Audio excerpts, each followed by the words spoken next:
Welcome to Hamdom Thoughts, a podcast about ham radio, electronics, software, and tinkering. I'm your host, Dennis, FCC licensed amateur extra radio operator, call sign 86DM. Today, in episode 14, I'm excited to talk with Sterling, call sign N0SSC.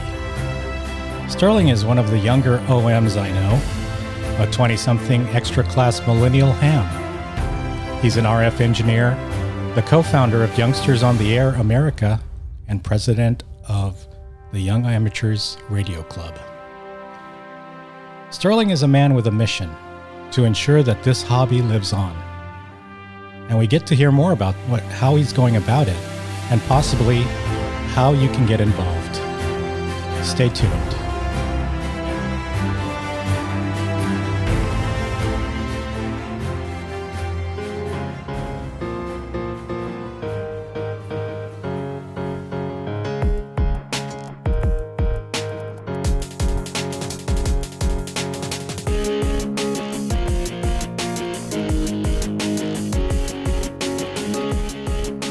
Hey Sterling, great to have you on the podcast.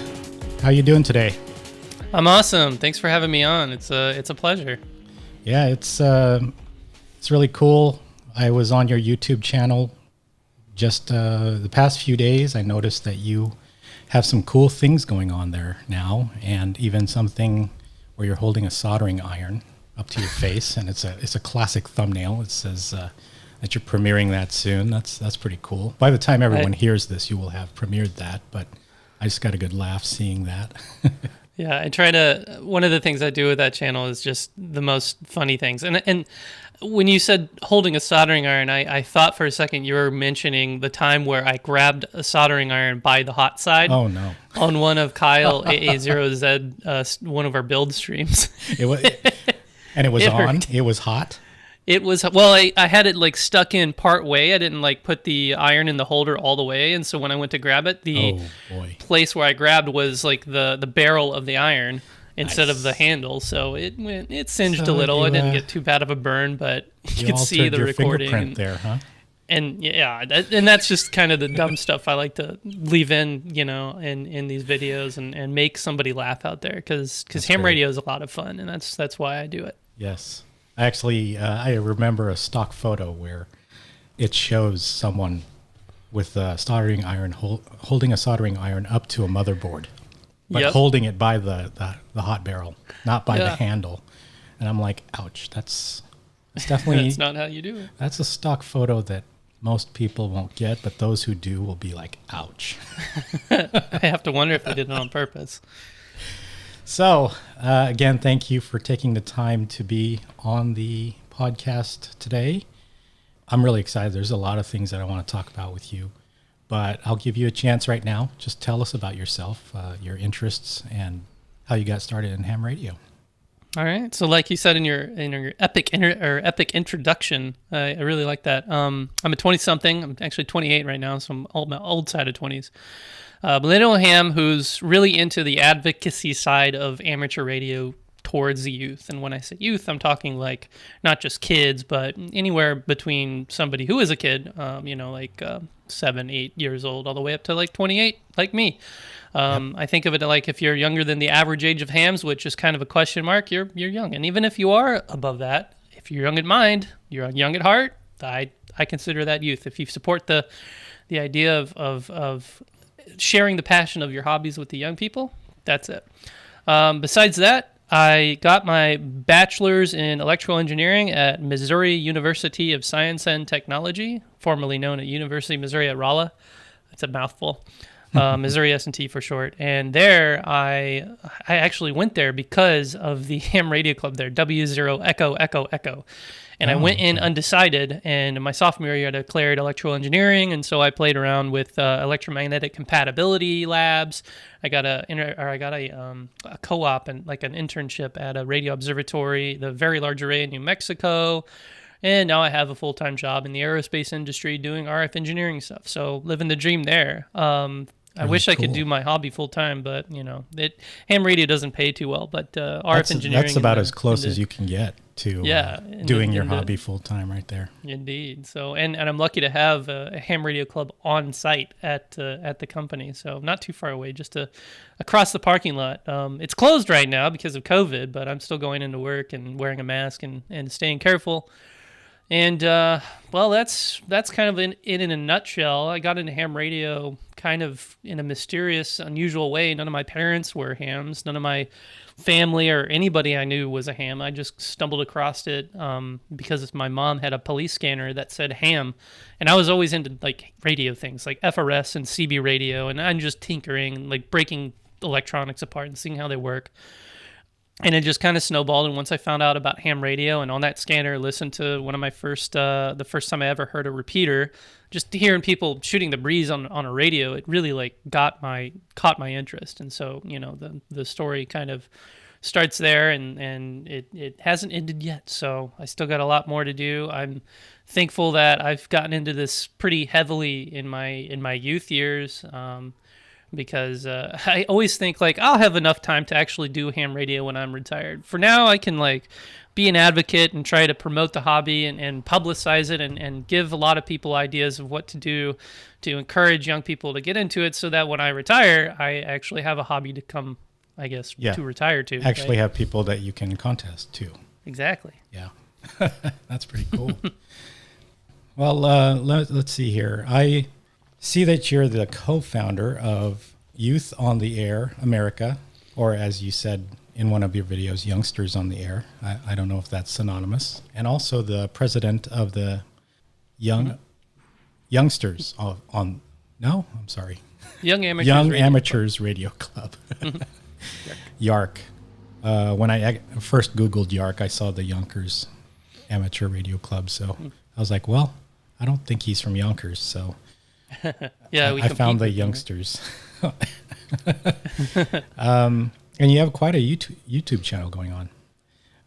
Like I said in the beginning, I just saw that you started a new series, and you're also pretty active on there. You're also on the YouTubers Bunch, which is really cool. Mm-hmm. And before I ask you about that, I wanted to play a quick clip of your teaser about your Youth Ham Radio Workshop series.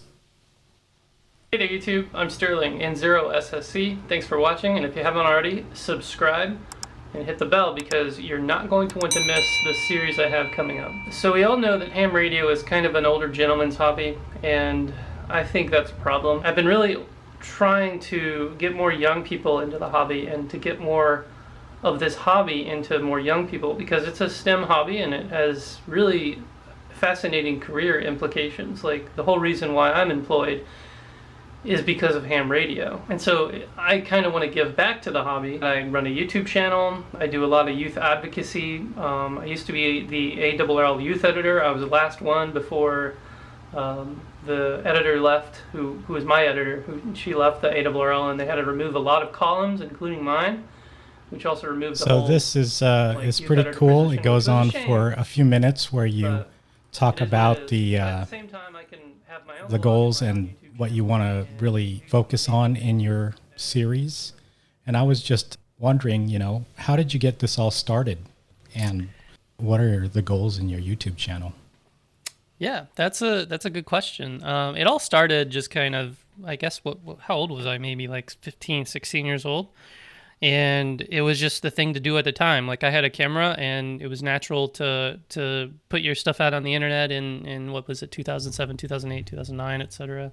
Maybe 2010. I don't even remember hardly, but and it was just like I liked a thing and I wanted to put it on YouTube. So my first video was just me shaking the camera around my bedroom, which was my ham shack at the time, giving everyone a tour.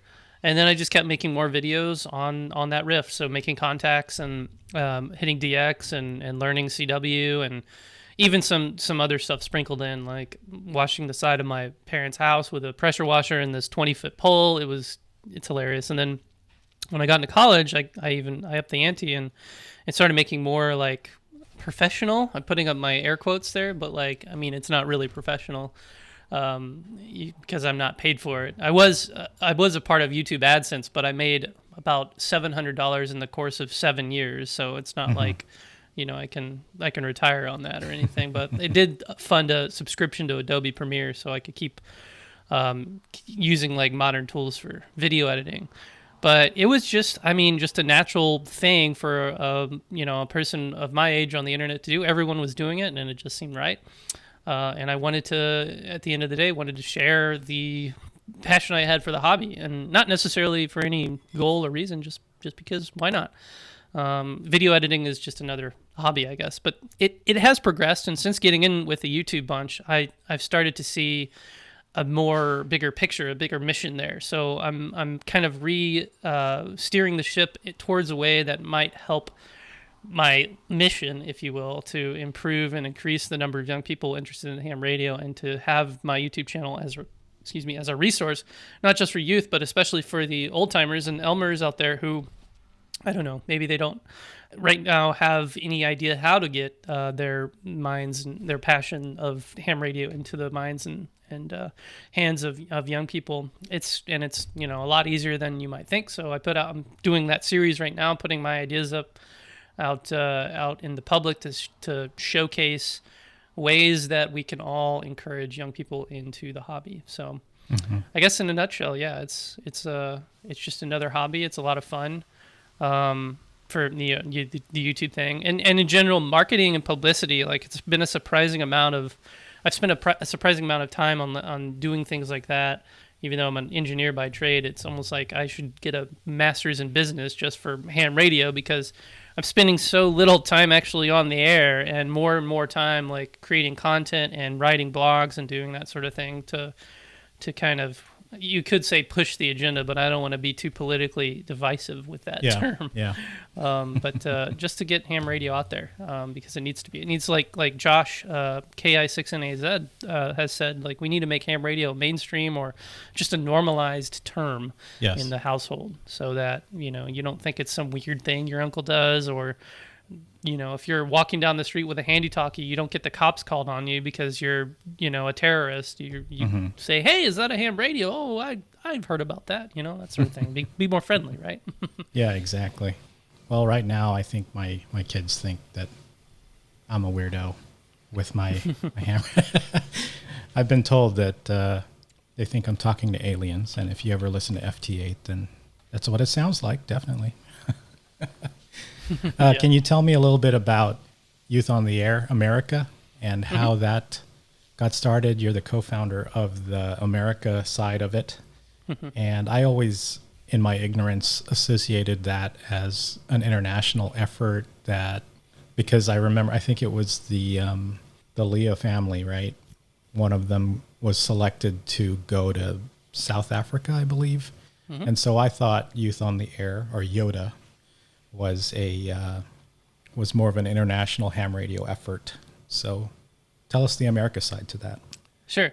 So Youngsters on the Air is where it all started, and that's where the Leah, was it Hannah and Hope Lee, or Hope, the Lee sisters and brother went there to South Africa. I also went to Austria in 2016, and that's where it all started. Is Youngsters on the Air back, I think, in 2011 or 2012 timeframe. Which was created in the European Union. A group of friends come together, and they started a working group inside the IRAU, the International Amateur Radio Union of Region 1, which contains Europe and Africa and parts of Western Asia, like Russia and the I guess former Soviet areas, right? So that is the Youngsters on the Air is strictly located in Region 1 of IRAU.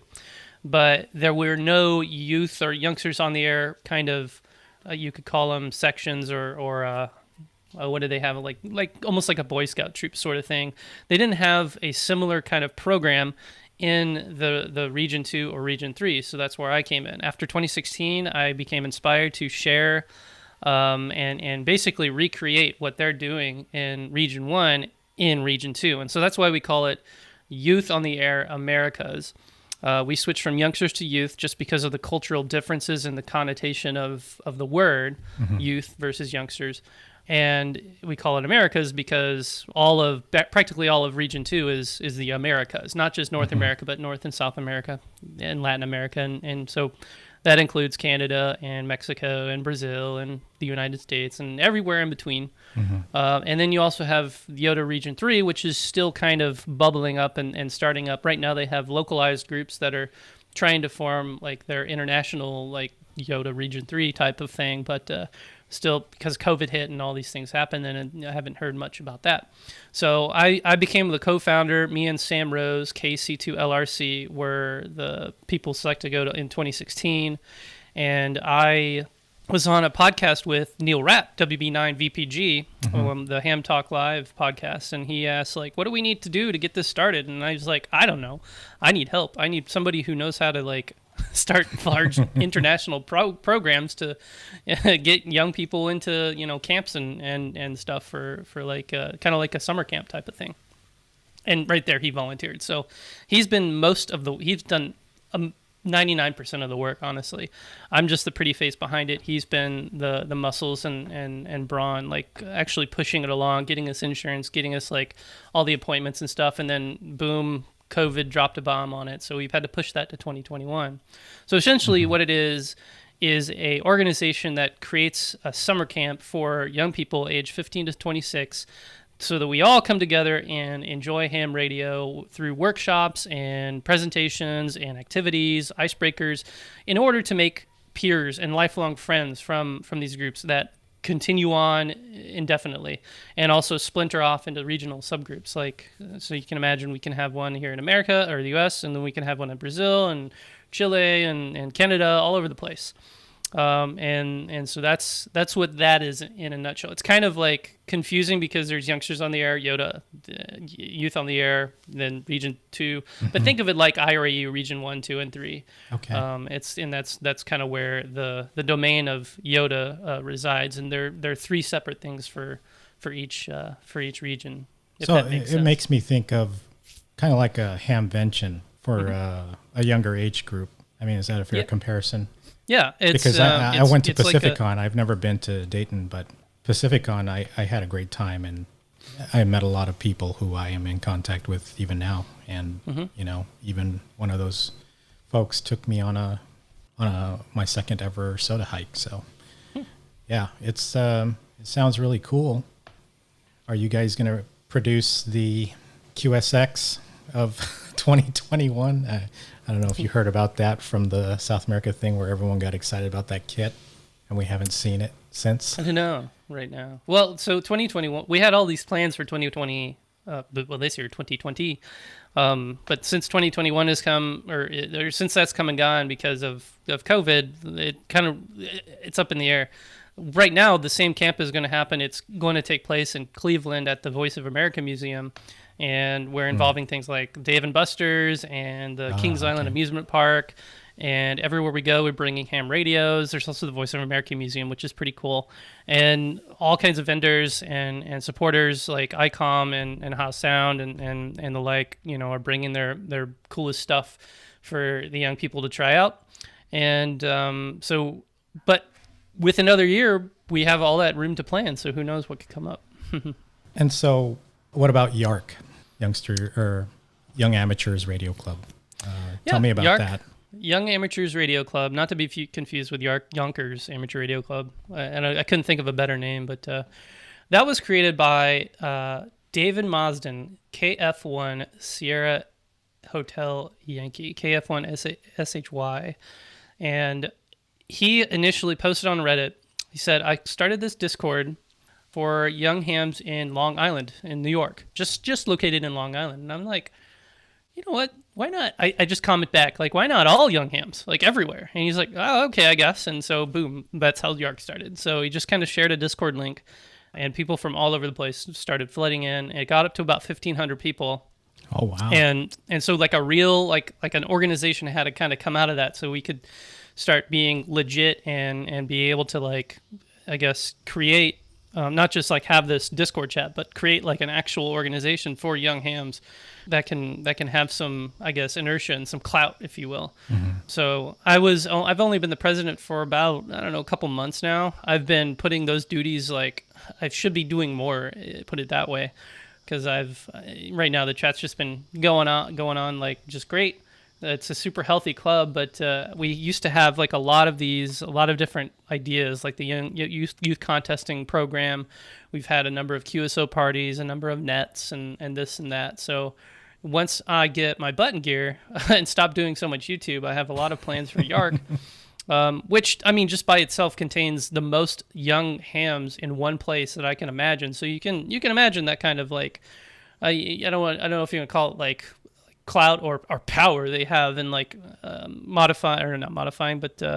rallying for the voice of young people in amateur radio. Like a lot of us OMs ask, like, what are young people doing these days? What do they want to see? What is this and that?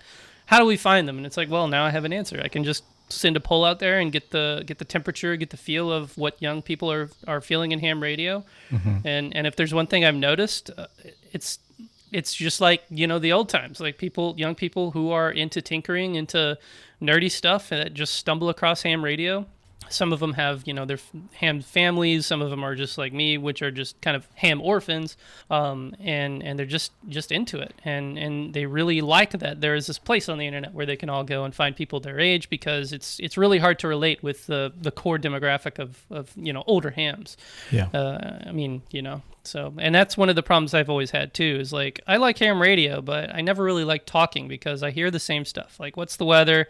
What's my ailments? This and that, I have this antenna. It's like, what can't I talk about, like Minecraft or like, other video games, or what can I talk about, like girls and dealing with struggles in high school or stuff with my peer group? Like, yes, that should be a thing, right? And so it is. Like now it's a thing. And so that's kind of the premise of Yark. It's 100% an online club, open and free to everyone to join, not just young people, but and yark.world is their website. That's cool and amazing. I didn't realize it was 1,000 plus, 1,500, you said? Plus. There was a time back in the day. So we had a little bit of club drama where we had to split the server into two. Because of club drama, but then now it's down to 600, which is still a whole bunch. And because a lot of people, when they're on Discord, they'll join and then they just kind of sit in the chat. They don't talk or even participate. So you can imagine it. There's a lot of people in there that are not talking, but there's still like more activity than you can possibly imagine. And so a lot of people come into Yark Discord and they're like, there's just too many people talking. There's too much stuff going on. And it's kind of like how I feel when I go into N0SSC's Discord sometimes. Yeah, exactly. It's hard to keep up, but like that's what young people are doing these days. That's that they live their life on chats like these, and they're just able to keep up somehow. I struggle with it too. I don't know why they made me president. Hi. But it's been fun, and we really we have a group of people who are really visionaries, like who come up with really good ideas, and a lot of programmers, software engineers who've been creating bots and for like chat management and other like fun trivia type stuff, and like creating websites and stuff for like contests and events and programs like that. So a lot of resources there. Yeah, I have a running joke with some of my JerryNet friends that most ham websites get updated according to sun cycles. So a lot of the ham radio club sites that you go to looks like it was designed on GeoCities back in the late 90s. And it's definitely something that would merge my world, my professional world, with ham radio. Just getting more into computing, writing bots, writing and websites.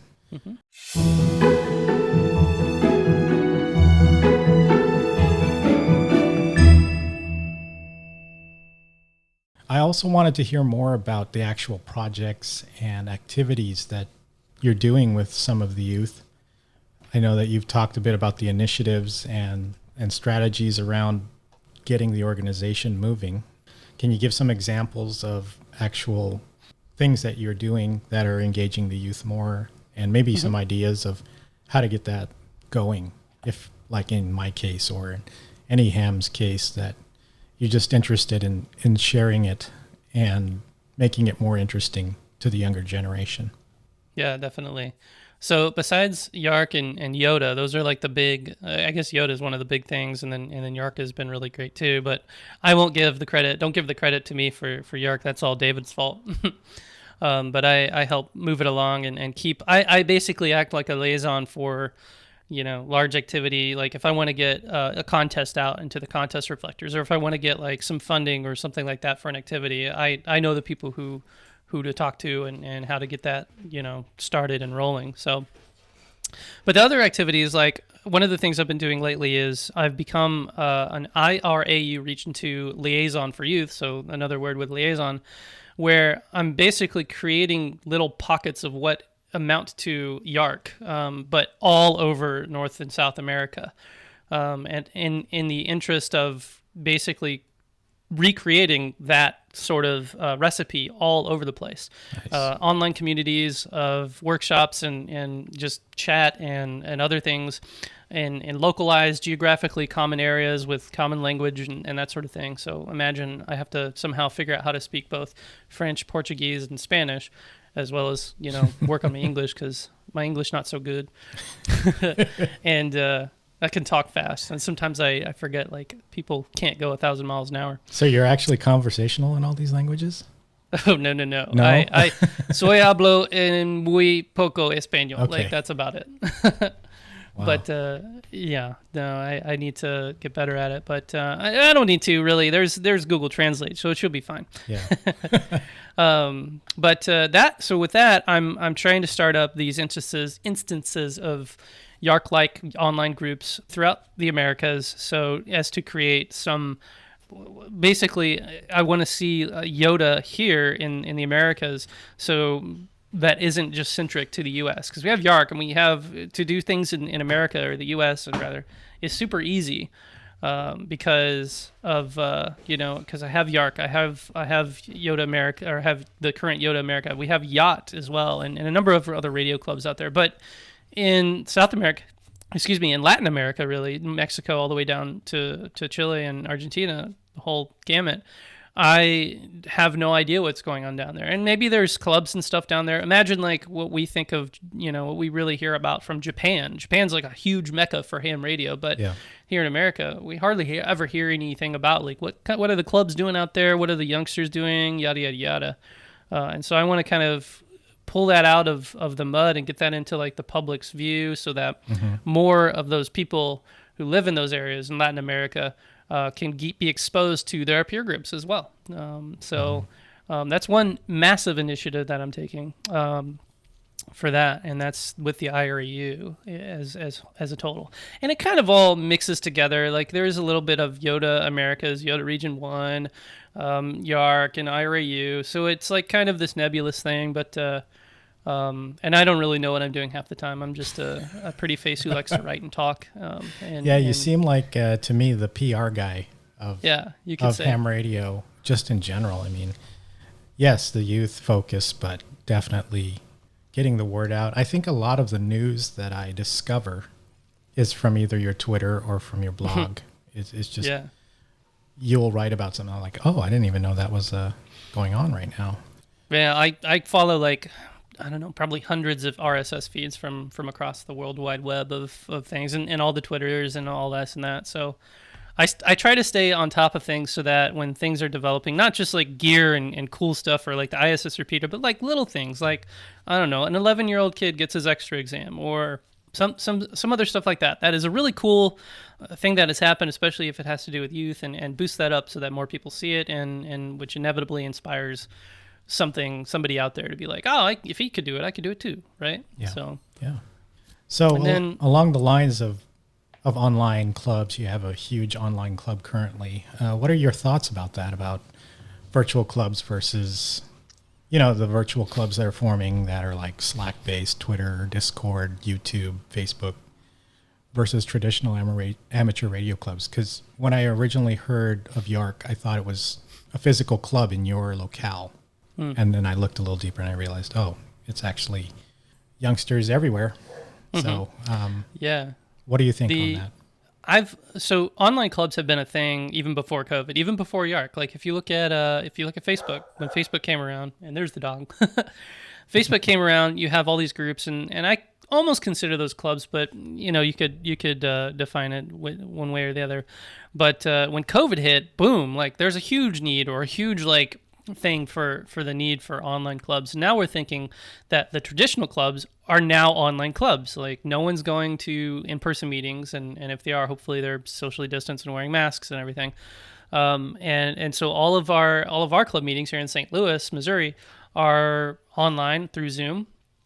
We have our chats, our email server, and the repeaters as well. Everyone gets on, and for a while we had like a really long a wellness net, and it might still be going, but I haven't checked in for a while.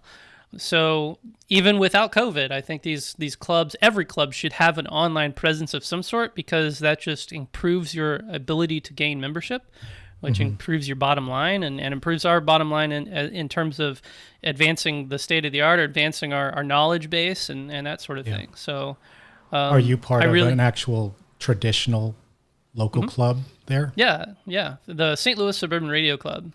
They meet on Fridays, so I'm always doing something like this on Friday. They're actually having a meeting I think at 7:00 on Zoom. So I'll probably check in there a little bit and see what's up. And then I also have a club at my office, at my company too. Yeah. That's I guess a brick and mortar club, but that is now online as well. Along with some other clubs out there, like contest clubs, and you can even say like the Society Midwest Contesters, Mississippi Valley DX. But I never go to those in person. I'm just there for like I follow up with what you say, like keep aware of what's going on in the email space and their email reflectors, just so I can help out whenever there's a question I can answer or something like that. But I mean, I almost think that online isn't an option, and I've seen radio clubs here in St. Louis that have next to nothing or absolutely no online presence. There is one that actually they put on a pretty good hamfest, but if you try to look them up, they don't exist on the internet, and there's just no information, and you have to know the right people to get in. And I almost think they keep that on purpose. Totally off the grid. Yeah, exactly. But their membership is really, like from what I hear, has really dwindled because no one knows how to get into the club. There's no public information, except for the one time of year at their Hemfest. So it can really be a detriment if you don't have an online presence, because that's where people are looking for the information. So hopefully that answers the question. Yes, but definitely. Yeah, and online clubs are the way of the future. I kind of feel the same way. I mean, I arrived at that conclusion that online is not an option through a roundabout way, just attempting to actually physically go to clubs, or in the recent past trying to join Zoom of one of the clubs that's close by to me here, that yes, it's definitely moving that direction despite COVID. And I have my group of friends, and we call ourselves a club now, even though we haven't made anything official about it, but just a place to interact, share information, get inspired, jeer each other, push each other forward, peer pressure each other by gear. Exactly. like Steve says, moving ham radio forward. Yes. One of the clubs that it's not even a club, it's just kind of this informal gathering of almost all of the ARRL section management and field organization. And it's not sanctioned by the ARRL. It's just one day, Dan Marler, the section manager of Idaho, decided that he's going to put on these Zoom chats for the field organization, and that's the ARRL section managers, the youth section coordinators, the ARES emergency coordinators, everyone in the whole like kind of hierarchy of the ARRL field. So anybody who's in like a state, not the headquarters people, but they're obviously invited, or the directors and stuff, and they go through and they basically have presentations directly for the field organization that's applicable to them. And that's what started my whole Youth in Ham Radio series, because Dan was like, I need some ideas, and he found me and emailed me. And so, in a matter of hours, I smacked together some presentations and created a whole 6-week curriculum, which was pretty successful, geared for the ARRL field organizations. Now I'm expanding that out. But that's just another example of like an ad hoc like idea, a program, just a proceedings of just presentations that you want to give, and then afterwards there's this massive Q&A. And because these are all leaders in ham radio, they're not just like your regular old hams. These are section managers and assistant section managers.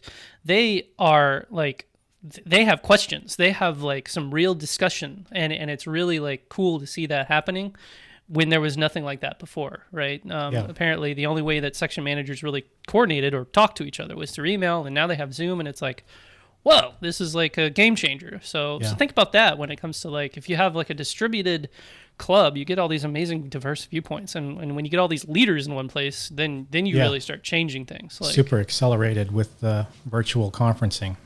Mm-hmm. Yeah, switching gears here. What is your favorite gear? You know, I know recently I just watched the premiere of when you had antenna that you were testing, and your dog was tripping over the counterpoises and everything. It was very amusing, but also educational. Tell me about your favorite gear. So I'm surprisingly not a gearhead at all. I mean, I love gear. Ham radio equipment is some of the coolest like electronics, especially in the terms of when you come at it from an electrical engineering perspective. Anything that deals with the radio is like consummate electrical engineering box. Like there is everything you can imagine inside a ham radio if you're an electrical engineer, from power equipment to RF circuits to just like digital systems and displays and input and output and all that stuff. So they're kind of amazing, but I've never really attached to any particular gear. I have a IC7300, and every antenna that I've ever owned, except for some of my VHF, UHF antennas, is something that I made out of junk or, homebrewed.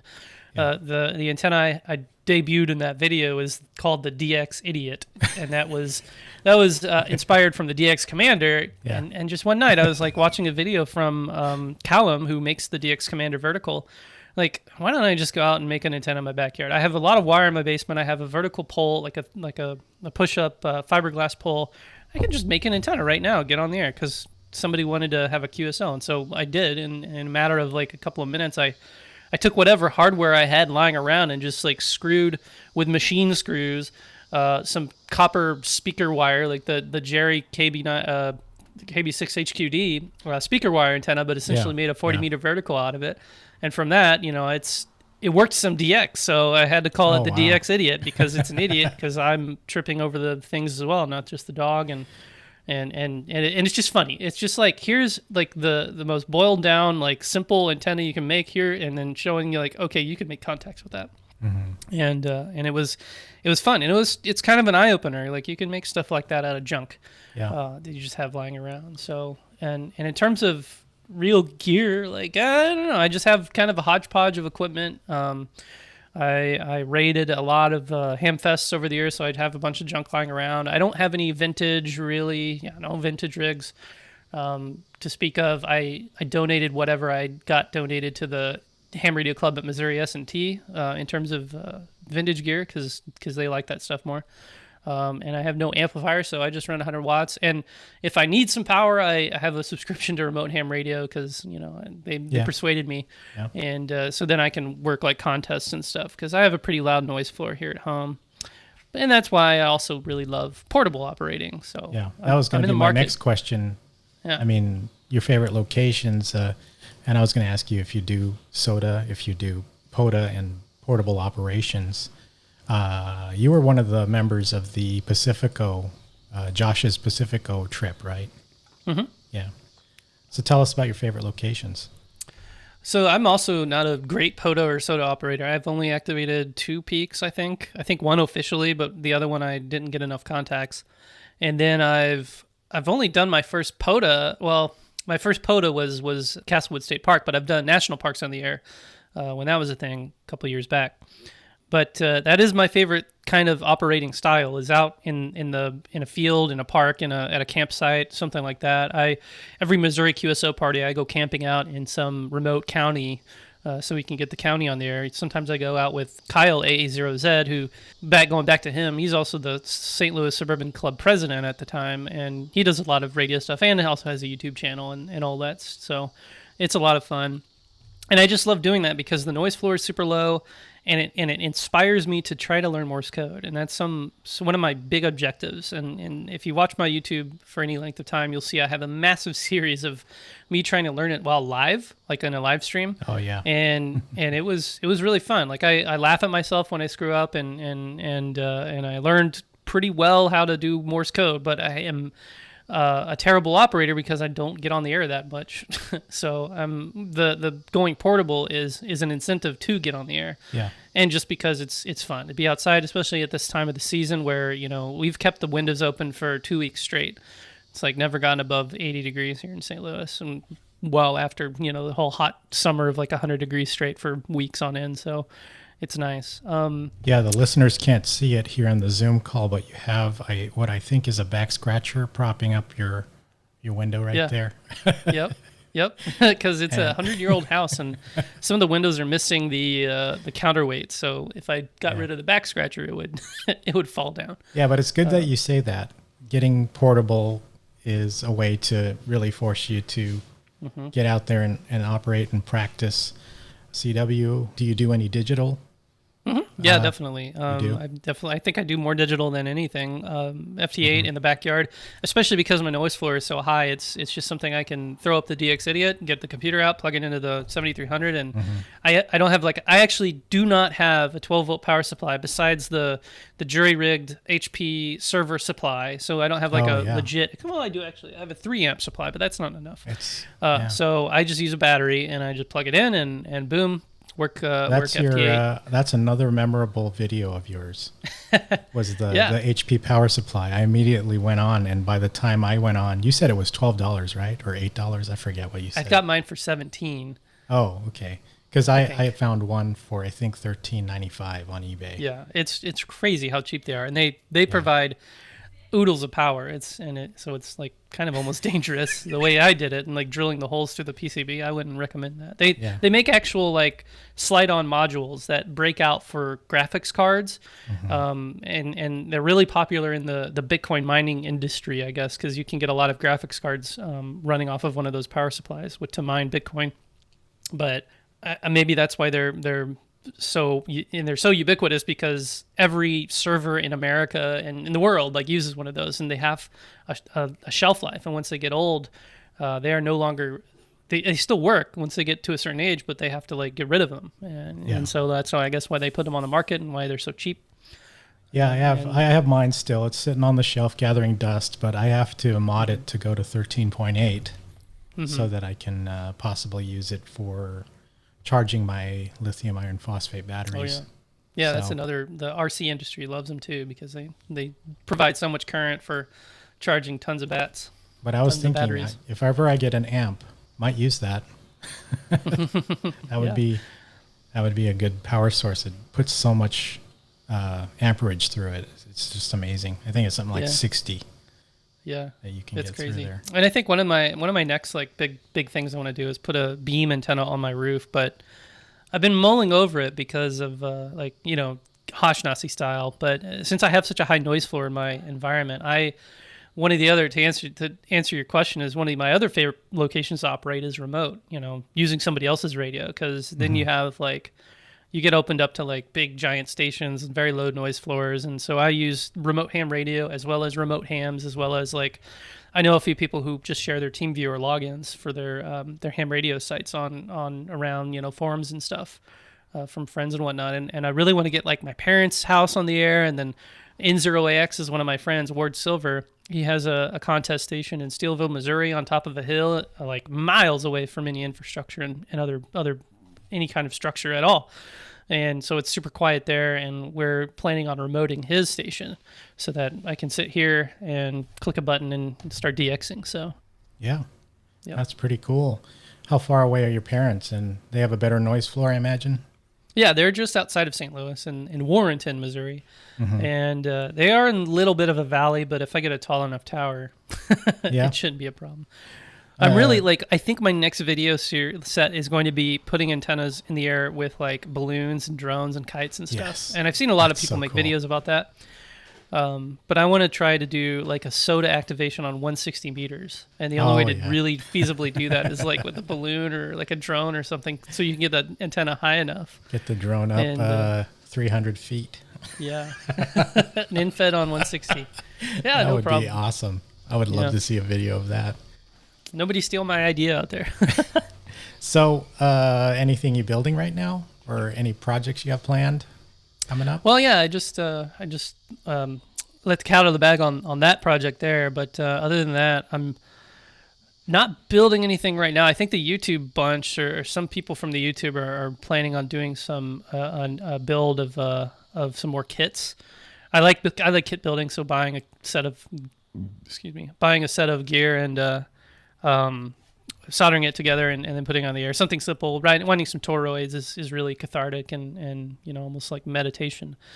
But I have like just a box full of broken radios. Like my IC746 is still broken, so I've been wanting to get into more radio repair. And once I am finished paying off student loans and start saving up money, I need to buy like an oscilloscope and a spectrum analyzer and a power supply, like a lab grade power supply, and start to like actually debug and fix some of these things. Because I mean, that's how I really got started is with broken equipment. Like I just find in a dumpster and put it back together. And this is anything from test equipment to like computer monitors and whatnot. So I think that's on the backlog for now. But I'm lazy when it comes to that. Like I said, I spent all this time doing the marketing, the marketing and publicity side of ham radio that I have little time for real ham radio, if you will. Yeah, well, I mean, it's understandable, and I definitely appreciate the level of marketing, for lack of a better word, that you're devoting to all of this, because it definitely gets the word out, and it's very, very prevalent nowadays with Josh's call to normalize ham radio. I'm seeing a lot of people just pick up the baton and really get out there. So thanks for that.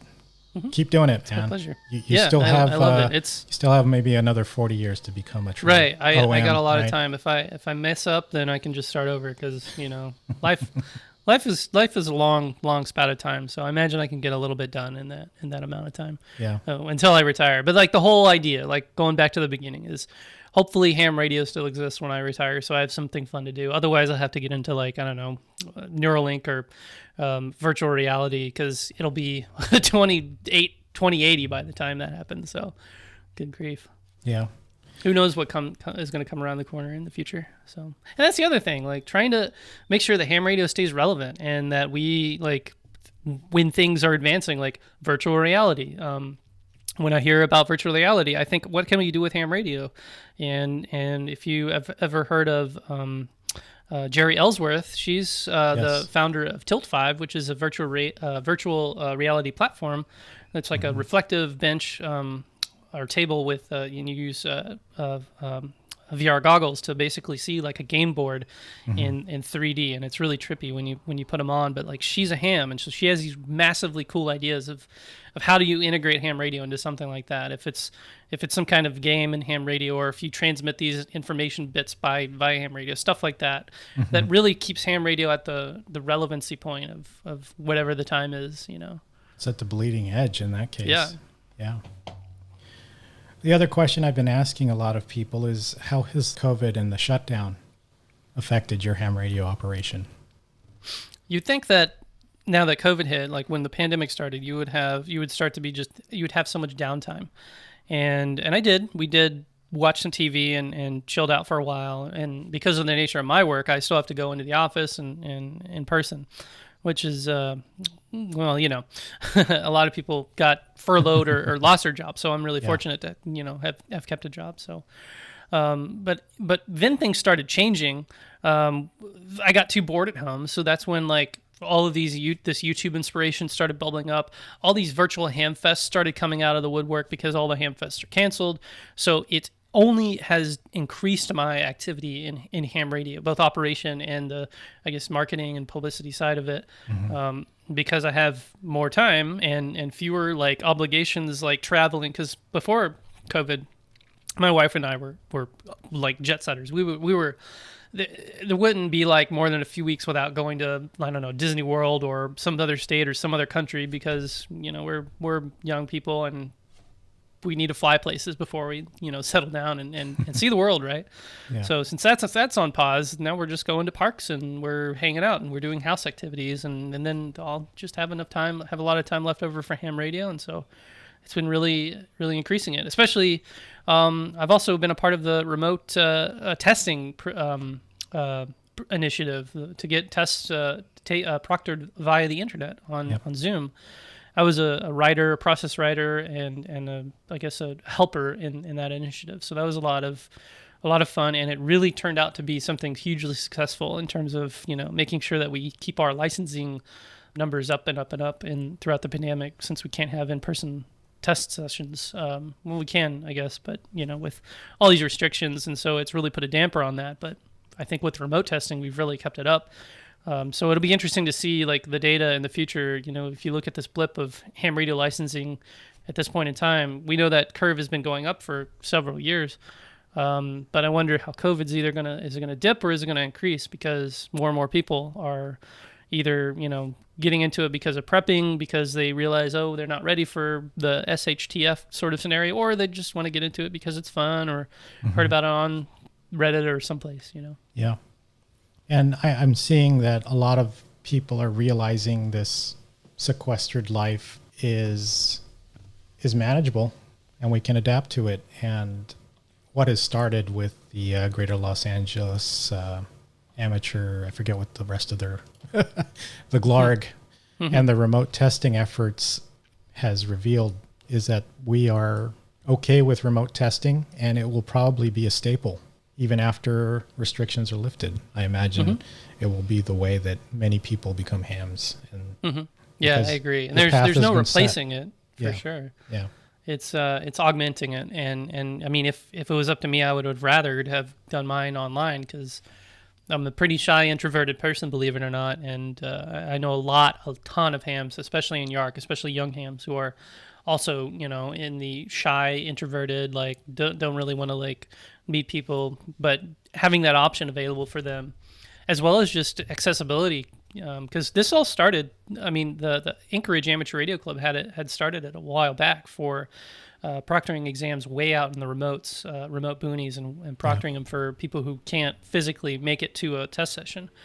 And so we just expanded on that to bring it to everyone, since no one can really physically make it to a test session now. So, and even when the pandemic is over, it'll stay. It might be fewer remote test sessions, but it still will always be an option, because we've proven the procedures and processes, and Richard Bateman, KD7BBC, has been working tirelessly on improving the how the exams are given, and trying to open it up to more people per session, so that it can be almost a one-to-one kind of thing, from going from in-person to remote. Yeah, really cool. Do you have any advice for people on how to participate in more youth on the air initiatives? So most of my advice is for the older hams out there, and who don't consider yourself precisely youth, like or new ham. If you're an experienced ham, is to support these programs that are out there supporting young people. So even like the ARRL does a lot of stuff for young people, from their ARRL Foundation, Education and Technology Institute or Research and Fund, and a whole other number of things. Here in Percy Maxim Award for a young person who's like done a lot of great things in ham radio. Support those people. Support Yark. Support Yoda. Support these groups, because those are the futures of ham radio. And I don't necessarily mean like just give them money. I mean, we could always use it, but that's not really what we all need. We do need more members and more support, and just more like awareness that young people are interested in ham radio. And if we don't make it exciting or friendly, if we don't make ham radio a friendly place for young people, then we're doomed. Yeah. So exactly. And all of this stuff's online. So Yoda has a Region 1 website at ham-yoda.org. And then Youngsters on the Air, or Youth on the Air in the Americas, is youthontheair.org. Yark is yark.world, YARC, .world. And then, I don't know, you could probably, if you go to my website, N0SSC.com, I kind of like hold everything there. I also want to shout out to the Illinois Young Hams Club. That's ILYH.org, I think. Let me fact check that. Yeah, ILYH.org. And they're one of the spinoffs of YARC that is located mostly to the state of Illinois, but they're like really like going forward in terms of like advancing their presence and creating programs and stuff. So one of those grassroots things that just kind of like magically, organically happens. So check all them out, and whatever you do, subscribe to my channel. Yes. No, I'm just kidding. Go ahead. Yeah, plug but, it. but really though, like there are a number of young people doing YouTube and ham radio out there. So just watch them. Watch us on YouTube. If you watch me on YouTube, you'll know where to find others, and the YouTube Bunch shares a long list of ham radio YouTubers that you can subscribe to if you don't know who to subscribe to. Yep. And go check us out. We're always doing our Monday and Thursday night ham radio. So yeah, if you're a ham and you subscribe to one of us, you'll get billions of notifications of all of us, all of our videos going live. So. A lot of the time I can't join in the premieres and streams because I'm in meetings at work, but definitely enjoy hopping in when I can.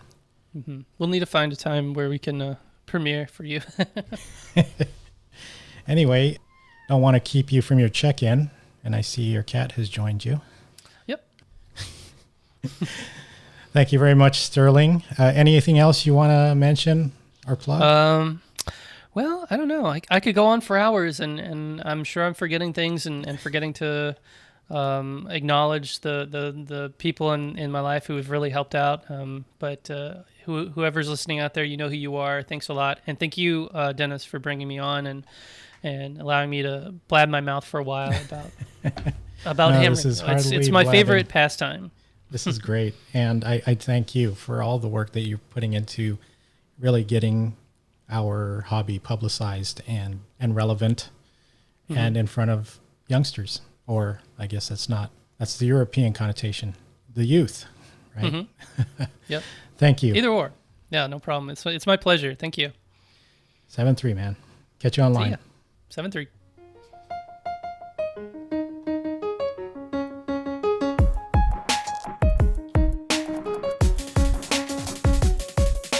Once again, you've been listening to Hamdom Thoughts by 8060M.